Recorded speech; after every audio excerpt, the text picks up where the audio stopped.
Let's see if I can modify this 200 psi air compressor into an air booster pump for the fiber laser that we put on our CNC Plasma Table, and see if it increases our cut quality or if I just wasted a bunch of money.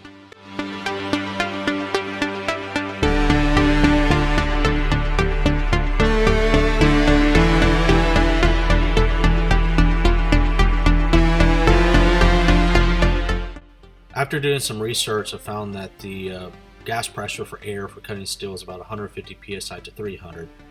And looking around for compressors, of course they make air compressors for fiber laser cutting, but they're quite expensive and they're big, and I don't know if I have the power to run the compressor with the fiber laser.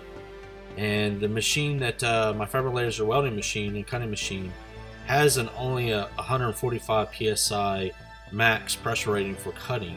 So anything above that, I'm kind of risking some of the plumbing on the machine. The good news is that the plumbing is by itself and can be easily replaced if I do break something.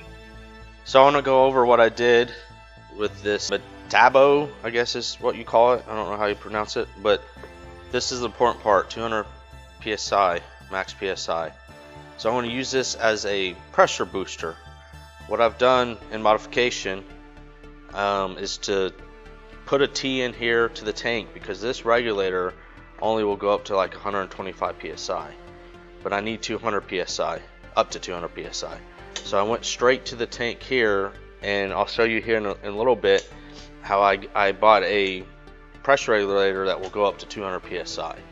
The other modification I did with this is, you can see the intake, this used to be the filter that went in there, and I basically put a air fitting, and what I'm going to do is I'm going to feed in my dry air from my normal compressors that's already gone through a refrigerated air dryer, and that will ensure that I'm getting dry air, and also it's going to kind of supercharge it.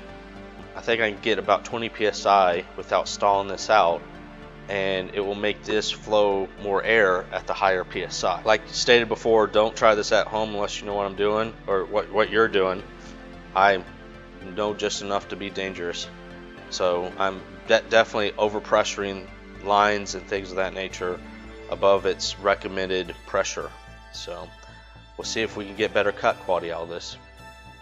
So this is how it's hooked up. Here's my shop air, and so I have a regulator that I'm going to regulate to about 20 psi, and it goes into the intake, and then out of the tank at 200 psi I have a line going to this regulator that goes into the filter. Now if I overpressure these lines and they pop, I'm not too worried about it. They're going to just make a loud noise. This I'm a little concerned over, so what I want to do is I want to actually put a blanket over this. So if it overpressurizes and does something, I think it only just can probably leak out of the seal. But I think it's only rated to about 125 psi. I'm going to put a blanket over this to ensure that if something does happen, it will reduce the damage. And basically it comes through this poly line, and I don't know if that's going to survive the 200 psi. But in the machine, it literally just comes to this valve. And that's the valve that controls the gas, the air, whatever you're using, and it goes into the actual gun. So there's no other, and this will be, because it's going to be an orifice, your cutting orifice, it's never going to reach the 200 psi. So everything after the gun to the head, I'm not too worried about, because it won't be 200 psi. And what we're doing is we're trying to increase the velocity of the air coming out of this. So right now this is a 1.2 millimeter nozzle. I'm going to try to put a 1 millimeter nozzle, because the whole idea is to get the velocity of this air coming out so much that when you're cutting, the slag doesn't have a time to reattach to the back of the material. So we'll see. I'm going to start off probably 150 psi. Here's the regulator that I was talking about that goes up to 200. And then we'll just step up and see, because I don't want to get up to 200 psi if I don't have to.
think I'm close because this is 200, around 200 psi, and really I don't think I'm getting 200 psi. I think I'm getting like 190 by the time it goes to the regulators and everything.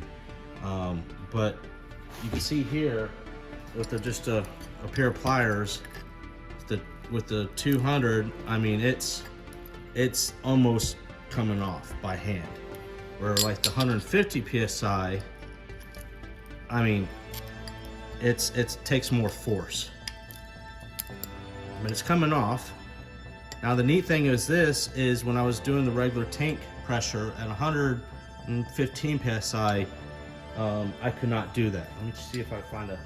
So this is a piece cut with the about 100 psi, and I mean, I don't know if you see it in the camera, but I feel like it is less dross. But with this one, with the 100 psi, I don't know. It's about the same, really, to be honest with you. I don't know. I feel like this is getting close. Like this dross is more round, bubbly, where this is more consistent. I don't know if I can go up to 250 psi with investing in a big blower, and I don't think this system's really meant to go that high. But if you have any suggestions, let me know in the comments. Thanks.